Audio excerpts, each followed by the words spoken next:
Justin Moore, the internet's premier sponsorship coach, has personally generated over $5 million in brand deals and has helped over 1,000 different creators earn millions more. And he wants to help you do the same. I do feel like putting my hand on the shoulder of like Justin from 10 years ago, reaching back through time and being able to tell him, hey, don't do this. Here, Justin goes deep, talking about what makes sponsorships successful, but it's not how you might think. This is maybe a very surprising answer to this, which is that so much of the obstacles that people face when it comes to advocating for themselves in these types of negotiations with brands and companies is a lot of people think that I coach influencers who are like dancing on TikTok. No. The majority of my clients are LinkedIn creators or they're a doctor. They're not getting like hundreds of thousands of views, but they're crushing it with brand partnerships because coming up, you're going to learn how to run brand deals the right way, plus a special surprise for course creators, coaches, and authors. Maybe up to this point, you're like, okay, Justin, Craig, I get it. Sponsorships, all this stuff, but I just want to sell my own stuff. I hear you. Let me reframe sponsorships in even more of a slightly different way. So I think about sponsorships as... So let me explain this. Packed with advice and insight you won't get anywhere else. What's a dirty little secret that brands actually wish creators knew? If creators, they could make easily 2 to 3 times as much money. This is Justin Moore. Justin, you're the author of Sponsor Magnet. You have a course, Brand Deal Wizard. You're on Sponsor Games. You have a podcast. You have your family business that you run. My first question to you is, what sort of transformation and changes did you have to encounter as a person to be the Justin Moore that you are now, to have the things that you have? Wow, that's a very, very large question. I'll tell you where my mind instantly went, Craig, with that, which is that I had to have a colossal failure to be able to be the person that I am today, the educator, the creator I am today. The quick story is that, I for the last basically 15 years, I have been an online creator along with my wife, April. She started her channel back in 2009. And so we had a lot of experience for years doing literally hundreds of brand partnerships personally in our business. But as a way to essentially kind of diversify our family's income, in 2015, I launched an agency, an influencer marketing agency, to basically get deals for other creators and influencers and entrepreneurs.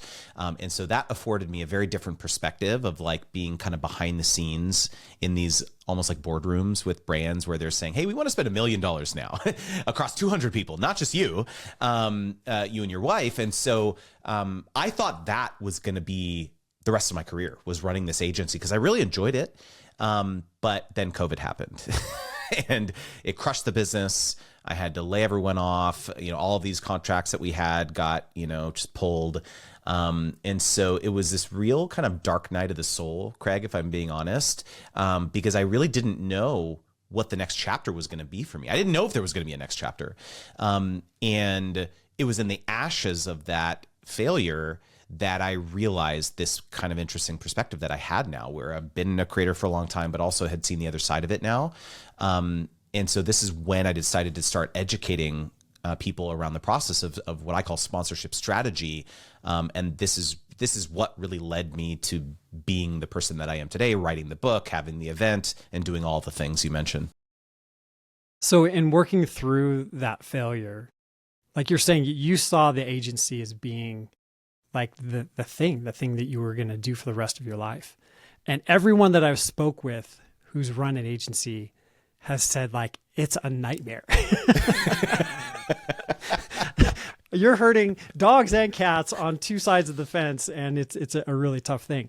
And so I suppose what happened was you basically realized, I have this body of knowledge. I have this set of skills that you can apply into specific people. So like, was it a natural follow through for you to say that I'm just going to go into the education area of it? Or did you have to kind of find your way into landing on what you're doing?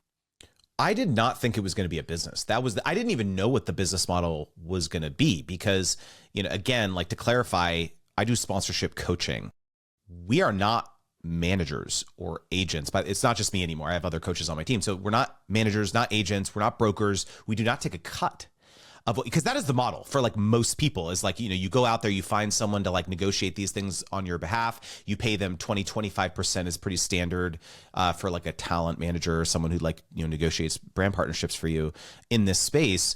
And I just knew going into this that I never wanted to do that model for a lot of different reasons. Like first and foremost, like we had a lot of very bad experiences with representation early on in our career. And so it was very much colored by that, but also just like lots of friends that we had over the years that had kind of been screwed entering into these kind of predatory agreements with, these agencies, these management companies and so on. I was just like, I don't want to do that model. That does not sound fun to me. And so again, like when I started making really YouTube videos about, how do you negotiate with the brand and how do you behave on a phone call and like how much you charge and all this stuff. I never thought like, what is the business behind this? Right. Again, like my wife and I had been on the internet for 10 years prior to this, and so we had never really sold anything directly to our audience. This is like an important thing. Like we were always kind of like mainly indirectly monetizing AdSense and sponsorships, where you really don't have to have a sales conversation with your viewers or your audience, right? It's like kind of indirectly doing that. And so we had done a few things like dabbled in, merchandise and, physical products. And we had tried to launch a membership at one point, didn't really work out so well. But again, that was not our zone of genius. And so when I started making the educational videos around sponsorships, it really blew my mind when people started reaching out being like, hey, can you coach me? Or, hey, do you have a course? And I was just like, what? Like, this is so bizarre to me. And so that was what led me down this rabbit hole of like learning about this whole new world of like what I would call direct monetization of like coaching, courses, books, digital products and so on.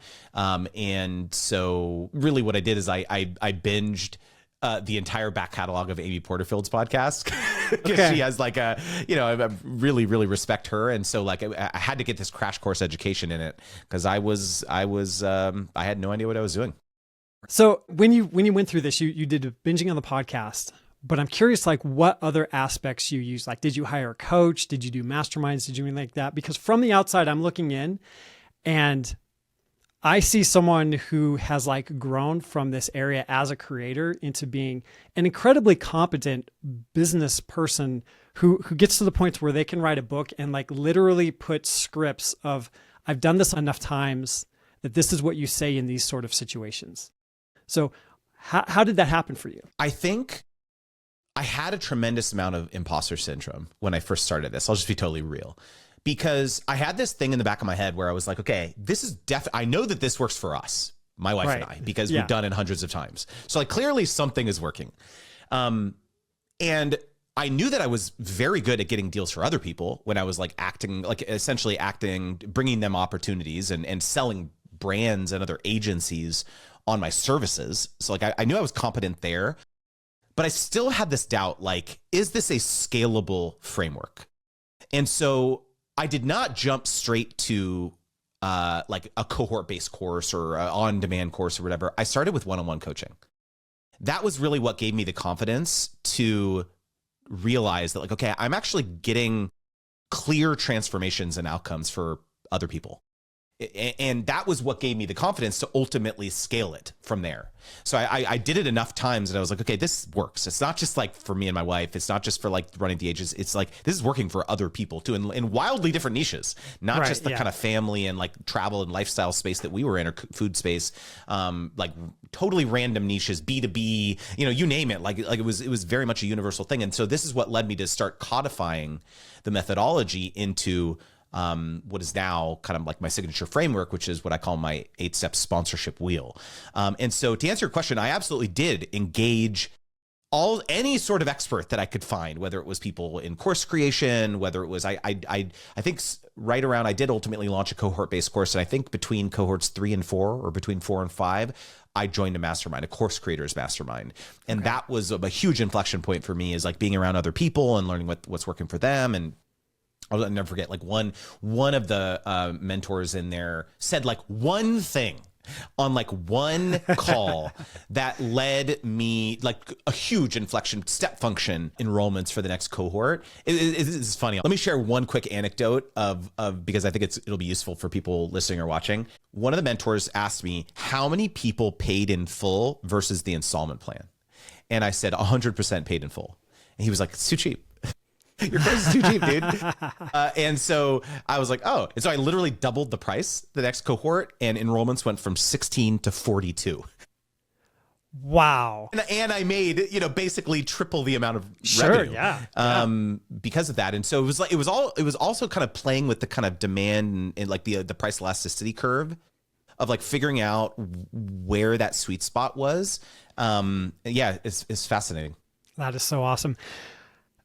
There's like 3 different places I want to go from that. And so oftentimes when I'm working with my clients, the mindset issues around pricing are a big deal. And that must be something that you're facing on an ongoing basis when you're dealing with creators who maybe start because they have a passion for what they're doing, or they can't help but share what they're into online. And then they take this turn and it's like, okay, if I'm going to become a business, I'm going to sell sponsorships and I'm going to work with some of the biggest brands in the entire world, there's got to be a lot of mindset things that you need to help people work through. And so I would imagine it's pricing. What else are you seeing people having to deal with? This is maybe a very surprising answer to this, which is that so much of the obstacles that people face when it comes to advocating for themselves in these types of negotiations with brands and companies is financial trauma from their childhood. Meaning, like if you grow up in a household where money is tight or like taboo to discuss, you just like don't talk about that. Right. How are you going to advocate for yourself and understand your worth in a negotiation with a gargantuan conglomerate corporation that's making hundreds of millions of dollars a year or billions of dollars? Right. The idea of counter-offering, it's not even, no, there's no way I can like ask for more money. Oh, wow. I feel so lucky that this brand has graced me with this opportunity of getting free access to their software for a year. Of course, I'm going to make 10 YouTube videos about it or whatever, I'm being a bit facetious, but like, sure. Really, this is the head junk that oftentimes I have to unwind for people and help them understand that like, I understand that like this is where you're coming from and this is some of the challenges that you have gone through in your life, but like what do we need to do to build you back up and realize that like you have a tremendous amount of leverage here in this conversation because you represent the exact type of person that this brand they want to access your audience because that represents a big pool of prospective customers for them. And it's really difficult for them to access those people in any other way, especially candidly, Craig, like I work with a lot of people who have very, very specific niches. A lot of people think that I coach influencers who are like dancing on TikTok. No. The majority of my clients are like, they have like a very specific like B2B audience. Like they're LinkedIn creators, or they have like a healthcare background, or they're a doctor, or they're like someone who they're not getting like hundreds of thousands of views or downloads on their podcast or whatever. They're getting like hundreds or thousands, but they're crushing it with brand partnerships because they've got these like really, really niche specific companies that are just salivating to get in front of who's listening to their podcast because it's just really difficult to market to those consumers in any other way. Yeah, I mean, if you look at Facebook ads and you're like, okay, I want to create a campaign that narrows down to that exact person that you're talking about, I mean, it's almost impossible. And so to be able to walk up to a brand and say like, I'm actively speaking to those people on a regular basis, like that's got to be so much more valuable than like you're saying we give it credit for. Or like think about highly regulated industries like pharmaceuticals or medical devices or things like that. Sometimes they can't be running Facebook ads. Like they literally legally can't do that. And so there's like partnering with someone who's a physician who has a podcast or a LinkedIn presence or something. There's ways in which they're able to forge those partnerships in a way that are ways that are legally compliant and just frankly much more effective than running Facebook ads. Right. Yeah. I'd never thought of that angle before. That's really cool. All right. I want to talk about this book. You were kind enough to actually sign it for me. So like, I'm really excited about that. As I'm reading this book, something stuck out to me that this is a book definitely about doing brand sponsorships, working with big brands, but it's also like, if you can take some of the lessons that you have in here and extrapolate it out to a coaching business or some other places to say like, this is how you work and operate with people. And it made me realize it's basically a retelling in many ways of how to win friends and influence people. And I'm curious, was that conscious? How did that play into how you wrote the book? Such an interesting observation. No one's ever touched on that before. Love Dale Carnegie and his principles, of course. I think I approached this from a very simple perspective. It was like, how can you be a human in these interactions with these brands and companies? That really is it. At the end of the day, is like, how can you maintain your humanity and empathy and realize that like this is a real person on the other side of this conversation. It does not need to be this contentious battle where you're entering the arena with armor, get into their face and be like, no, my way or the highway, and like cross your arms, this type of thing. And I think that a lot of people think that this is what a negotiation has to feel like. And I have just found it so much more productive over the years building these relationships with partners to look at it much more like, imagine you're kind of like in a conference room at an office building or whatever, right? And most people think you're sitting on the opposite ends of the conference table and you've got your elbows and you're looking into each other's steely eyes and, trying to, it's like arbitration or something. Right. Versus, just like squeaking your little swivel chair around the table. So you're sitting on the same side as the brand and you're both looking at the whiteboard together. And you're looking at point A, which is like where the brand is at right now, and the point B, which is where the brand wants to get. And you're like collaboratively thinking, how can we both get here together? We're both like trying to accomplish the same thing. That's the visual metaphor that I like to describe, because that's much more what a negotiation should feel like than this opposing forces feeling. I love that picture that you give, because it like you're explaining, it completely changes, I don't want to say the power dynamic, but the relational dynamic between how you're interfacing with people. I did the math, and you probably know this, but the longest chapter in your book is the negotiation chapter. Do you know what percentage of your book is that chapter? It's probably almost half. 27%. Okay. All right. Of the entire book is that one chapter. Right. Yeah. Which I thought was fascinating, because to your point of, let's humanize this. Let's make it into not just the cliche, we're going to have win-win-win for everybody, which you do talk about, but it's really more, here are almost, when I read it, I felt like personal development steps that you're going through in order to learn how to feel comfortable in your skin and enough to be able to build these relationships. And I would imagine that only comes from reps. 100%. It comes from reps.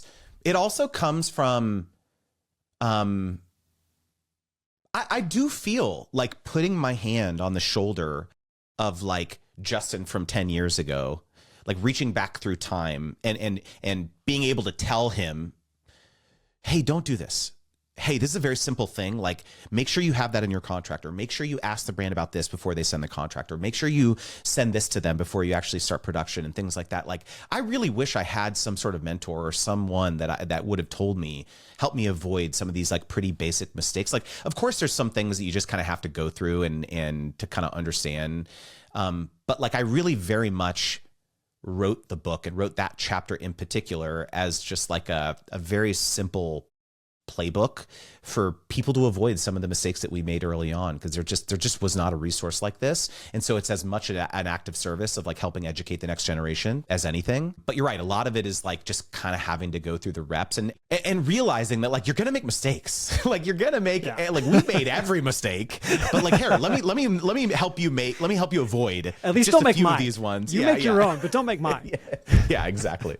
Many of the same tools that you use to build incredible sponsorship deals are what you use to build a thriving and profitable course business. As a coach and advisor for course creators and entrepreneurs who are ready to grow in powerful ways, I help you find missed opportunities that can dramatically change you and your business. So go to craig.tools/next, where you can get access to some training that gets you looking at email in a way that you've probably never thought of before, and where you can take the next step into making your direction clearer, your resolve stronger, and your business more profitable. The book was born out of tons of experience, but also I think you created the course first. So what was the experience like being different from building the course and writing the book? And I'm asking this because I work with course creators that oftentimes they're like, I want to grow and do other things. Sometimes I want to get into media, maybe write a book. So like, but I've heard stories about book writing, and I'm curious what that was like for you. I am so unbelievably glad I taught this course for as long as I did before writing, because if you looked at the material that I taught in cohort 1 of my course compared to cohort 11, which was the final one that I did, it's wildly different. I got smarter. I learned stuff. I had coaches. I read more books and articles and hundreds of sources and things like that to make my course material better, to get better outcomes for my clients and students. And so I have no doubt in my mind that everything that I have now memorialized permanently in this book is sound and works. I have no doubt in my mind at all. If I had tried to write this book 5 years ago, I would have had so much more imposter syndrome, so much more doubt of like, oh man, I wish I would have said this in this chapter. I wish I would have done that, or I wish I would have had this script or whatever. And so I never could have written this book had I not taught the course. And so this is advice that I give to a lot of people, which is just like, don't rush it. Don't rush right into like, I want to be the subject matter expert, thought leader, guy, girl for this, niche or this subject matter or whatever. Like get some reps, get some outcomes. I have literally hundreds of video testimonials of people that have like gone through my program, gotten amazing results. And so I have no doubt in my mind that this stuff works. And so it was more, the book was more just like, okay, I'm going to like write all this down now, really, ensure that this stuff is codified and set in stone to be able to have a larger impact, frankly, because, most people are not able to invest, let's say, thousands of dollars in coaching or the course or whatever. And that's fine, because my goal at the end of the day is impact. It's reaching as many people as possible. And so the best way to do that was to put it into a format that was price accessible for the vast majority of people. And we could probably talk about this. It's probably interesting, which is that I knew that it was going to cannibalize my course sales, writing the book. But I was at a point in my business where I was ready to evolve the main offering, which is now coaching. Right. Yeah. So you went from 1-to-1 to 1-to-many to 1 to the masses, essentially. But what I think's fascinating though, is that and I don't know if you're willing or would like to share like what that looks like in terms of cannibalizing your course sales, but at the end of every single chapter, you have a lead magnet. So I'm supposing that was very intentional as well to say, okay, well, if people are consuming my content in book form, there's a chance that anytime you learn something new, you always unlock a new reality. There's a new set of problems that you need to solve. And I would imagine that is the mechanism you use through the book in order to lead into people getting deeper into your world. I'm pretty transparent about this. Yeah, I was doing 15 to 20K a month on the course sales, on-demand course sales, pretty consistently for a while, ever since I converted it to an on-demand offering. And it basically precipitously dropped to zero after the book came out. Not quite zero, but basically it fell off a cliff. And I knew that was going to happen. I didn't know how quickly it was going to happen. But if you think about it, it's just like, if I could basically kind of get the same knowledge for $20 or $15 or whatever format of the book you buy versus the $1,000 course or whatever. And of course I'm oversimplifying, because like there is a lot more in the course in terms of templates and calculators and resources and checklists, and seeing much more examples and video form and like case studies. And it's definitely a lot more in the book or in the course. But like, if you just kind of want to get the foundational principles, like the book, you can read the book.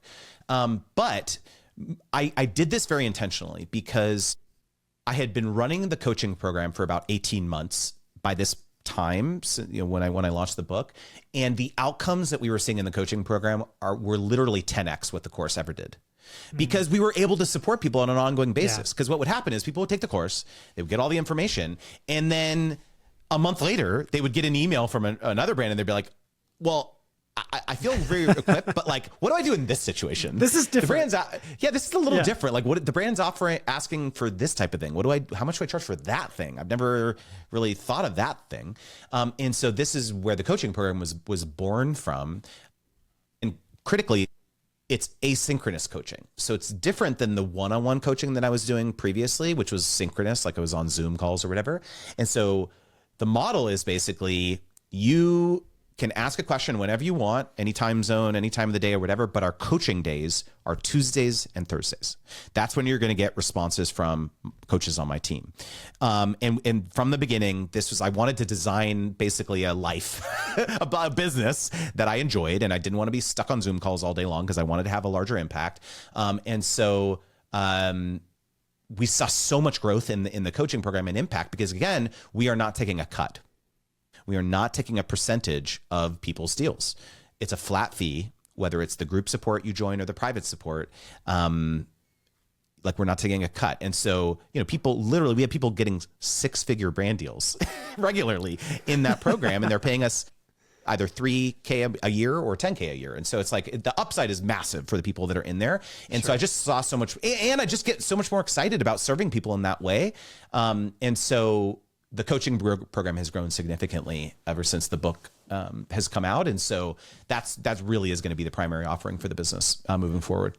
Well, I love that because it's based off of what's at the heart of the best interest for your client, right? And so it's not like you're just pushing this. So full disclosure, I paid my own money for your book. I've bought your course. I haven't been all the way through the course yet, but I'm getting there. And I see the value of both, but I'm curious about how you've set up the coaching program, because doing it asynchronously, so you'll have clients that submit questions at any time. Are these video responses? Are you like marking up a document that they submitted? What does it look like for you to interface with them? All the above. Okay. I think it just depends on how complex the question is. Probably, some people will submit all sorts of things.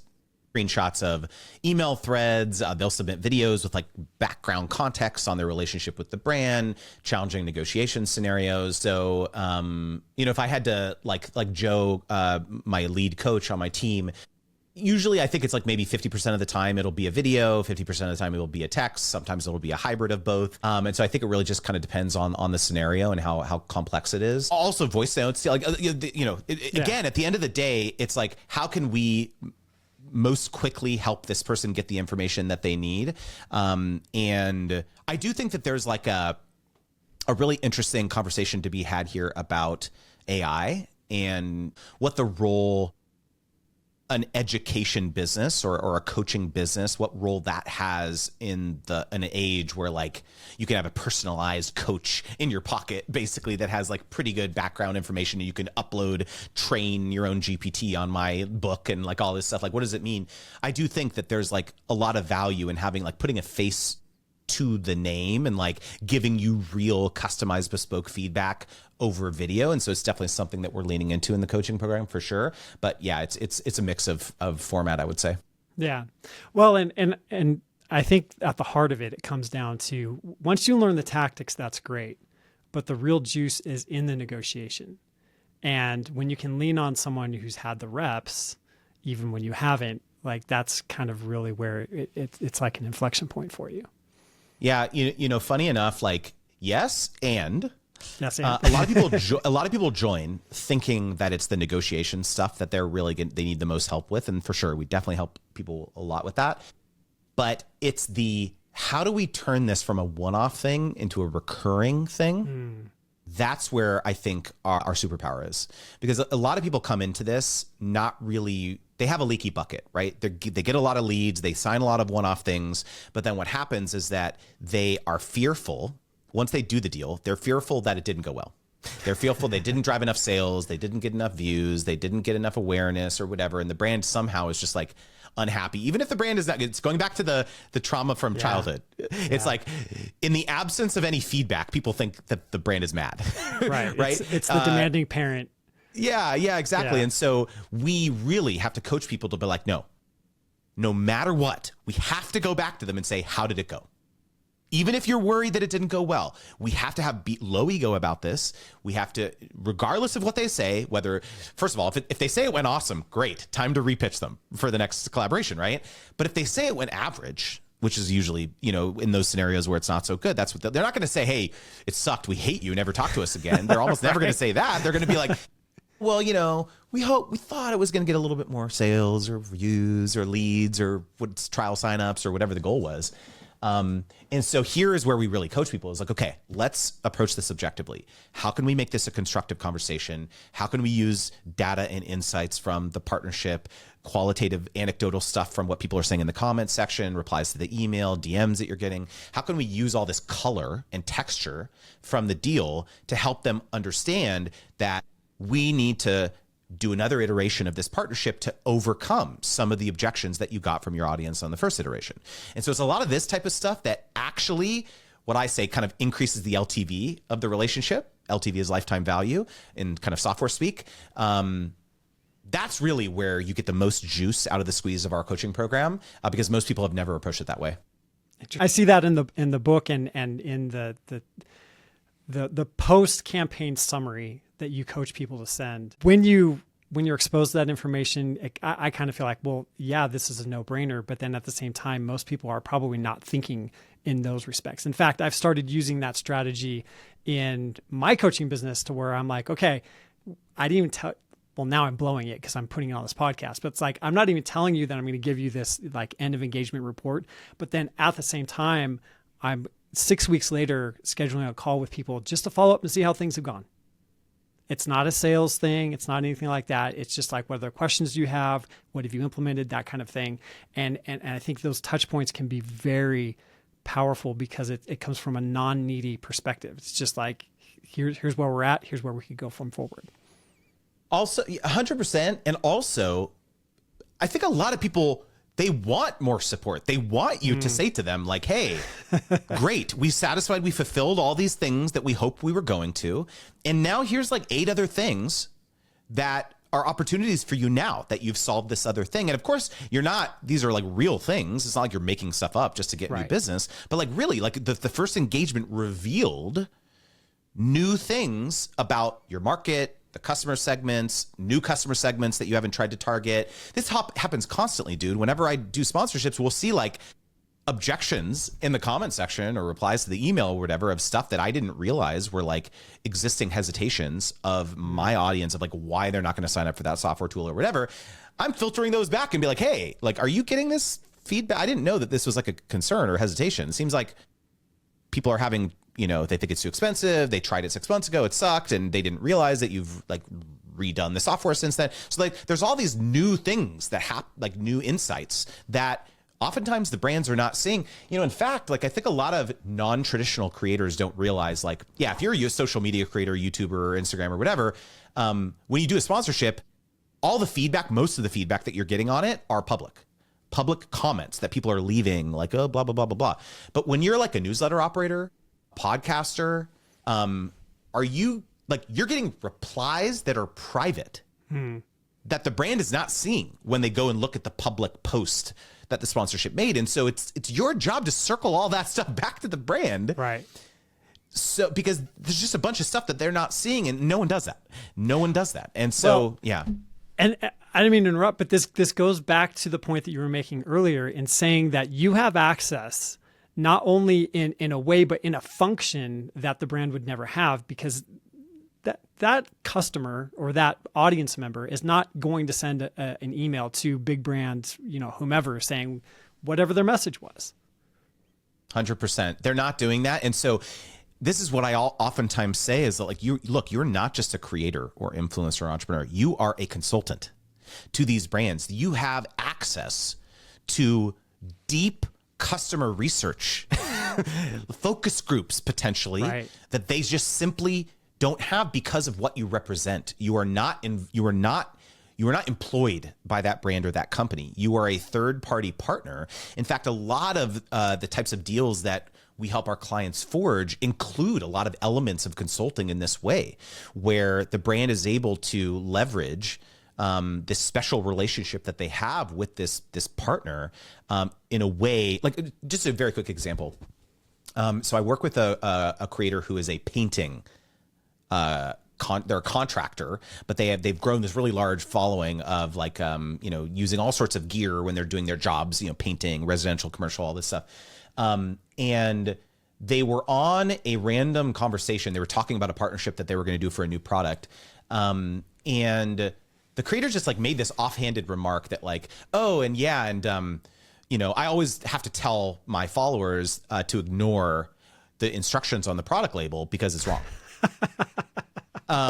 Because it was like, you know, like they updated the product and apparently the brand did not know that the product label was wrong. And it took them having this conversation with a creator. The product was already in retail for them to realize that the I don't know, it was like a mix. It was like a 2-in-1. You had to mix it together or whatever. Right. And it was like this fire drill for the brand to be like, oh my God, we got to do this recall, got to do the product update and all this. And it came from their creator partner being on the ground, using this in person, having access to these conversations that they're having with their audience. How much longer would that have taken for them to get that feedback from a regular consumer? Maybe someone calling in to the number that's on the back of the product label or something 2 years down the line or a year down the line or whatever. And so like, there's all these like intangible benefits of partnering with people who have their finger on the pulse of what's going on in the market with their customers. And so this is a lot of times what I counsel our clients to do is like realizing you have this very special privileged position to benefit your brand partners in different ways. It's just fascinating how much of this comes back to identity, mindset, understanding your unique position in the market, how you fulfill that role. And it's not what you would expect when you think of, oh, I just want to sell sponsorships. Dude, 100%. And let's pull this thread even further because maybe up to this point, you're like, you've been listening, you've been watching, you're like, okay, Justin, Craig, I get it. Sponsorships, all this stuff. But I just want to sell my own stuff. I don't want to do sponsorships. I just want to sell my course, my coaching services, my book, whatever, my digital products, whatever it is. Because if I talk about sponsors, like that's one less ad spot or whatever for me to like talk about my own thing or fill my own program or whatever. And so I just want to, I want to empathize with you. I hear you. I understand you. Let me reframe sponsorships in even more of a slightly different way. So I think about sponsorships as distribution. So let me explain this. So right now, a big priority for me is getting my book Sponsor Magnet in the hands of as many creators as possible, as many entrepreneurs as possible, right? I self-published this book, so I do not have a traditional publisher behind this, pushing me in airport bookshops and all that, right? And so I am doing every single thing that I can think of to scratch and claw to get this book in more people's hands, right? And so one of the ways in which I'm going to do this is I am going to get the book sponsored. So let me explain. So imagine a world where I have 5 to 10 limited edition copies, versions of this book, where there's a different cover, and it says, let's say, for example, the kit edition of Sponsored Magnet, where there's, they've got their little logo here. There's a foreword of the book written by Nathan Barry, who's the CEO, talking about how having an email newsletter can increase your ability to upsell your sponsors when you're doing YouTube deals or Instagram deals or podcast deals or whatever. It's a flat fee for the sponsorship, but guess what? And there's a royalty for each book that they print, but they can give this away in the swag bag at their Craft and Commerce event. They can send it to high value leads that they want to sign up for ConvertKit. They can use it to position themselves as advocates for the creator economy. I am getting distribution to their customers, to their audience. That is a sponsorship. A lot of people think of brand partnerships as like, okay, I'm going to talk about the brand on my platform. But like, what would it look like for you to forge kind of a 360 deal where you're doing all of those things? Yeah, I'll talk about Kit to my audience. Sounds great. And how about you talk about my book to your audience? We'll forge this really unique partnership.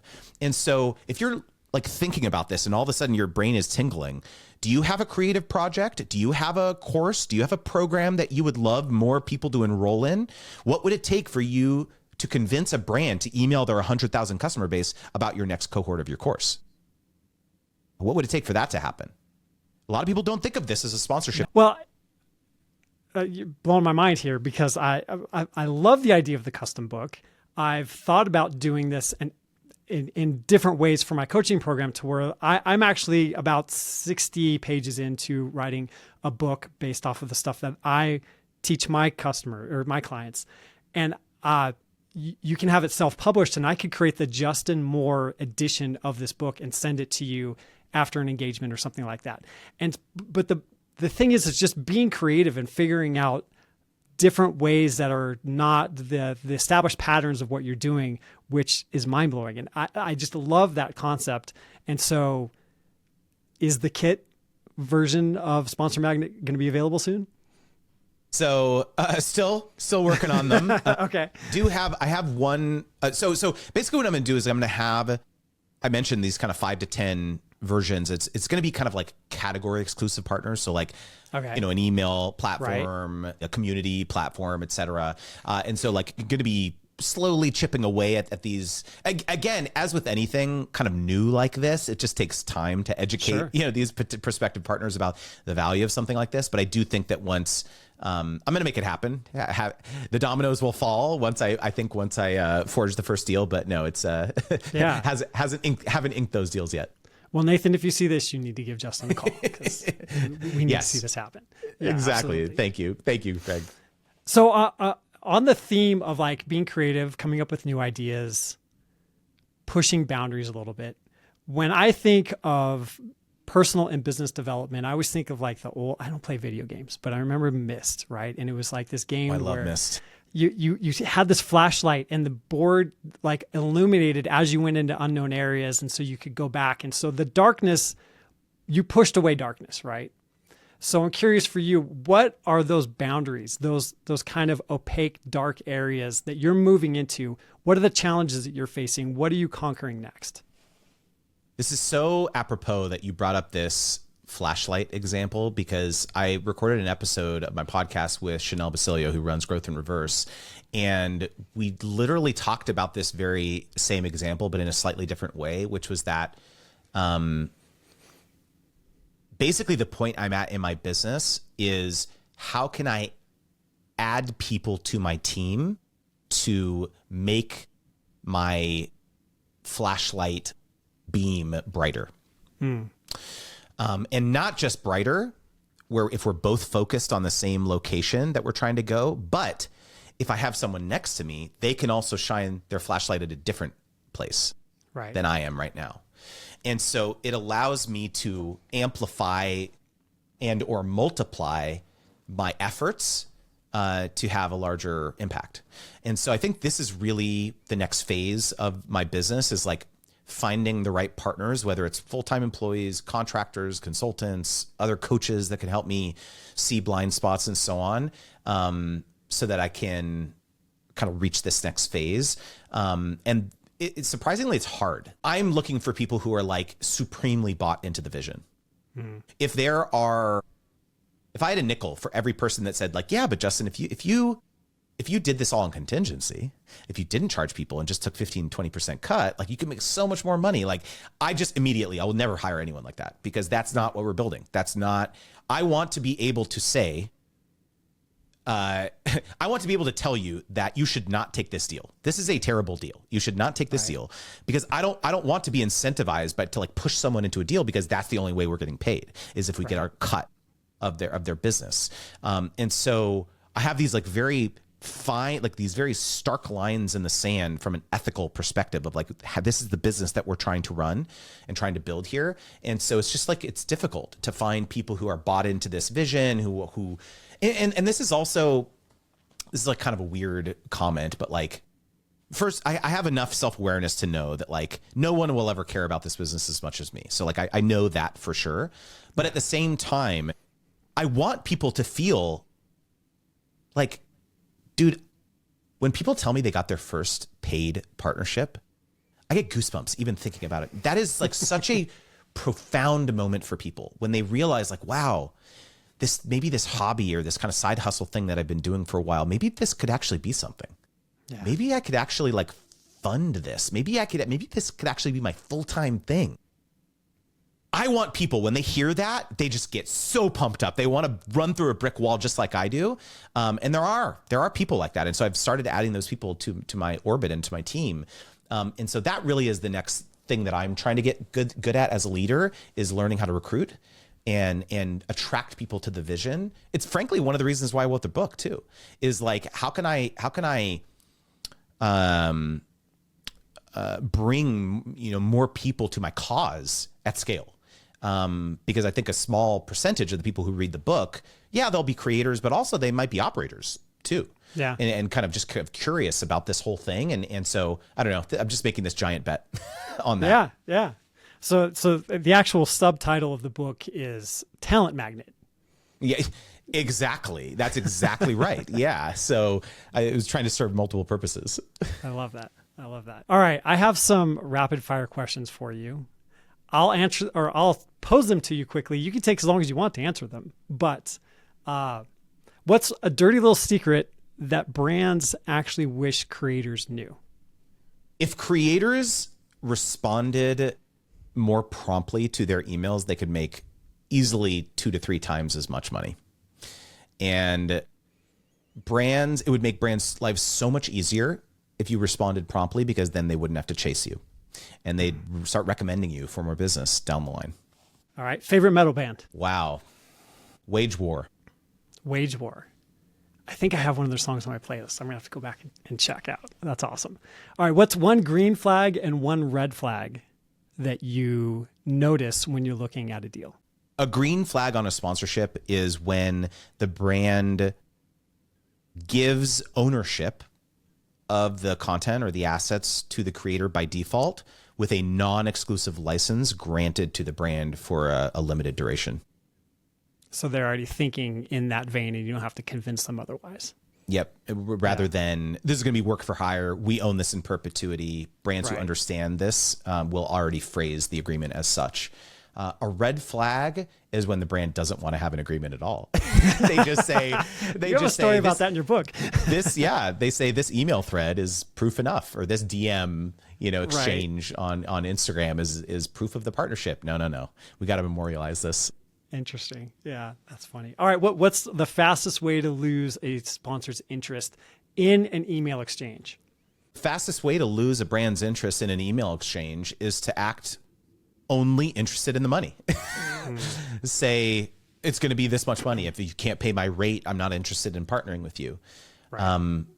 If you could flip that and make it very clear that you're interested in the outcome for the brand, because let's face it, what's the reason they want to do influencer marketing? It's one of 3 things. It's awareness, it's repurposing of your content, or it's conversion. It's one of those 3 things. So asking them what success would look like and ensuring that whatever you put in front of them of what you're promising to do in exchange for that money is tied to their objective, it's a game changer. All right. So if people want to know more about you, want to engage with you more, where would you like to send them? Dude, thank you so much. This has been an awesome conversation. And sponsormagnet.com. That's the best way to, if you want to pick up the book, there's a bunch of pretty sweet bonuses you get when you pick up the book as well. Just gonna throw that out there. But yeah, sponsormagnet.com.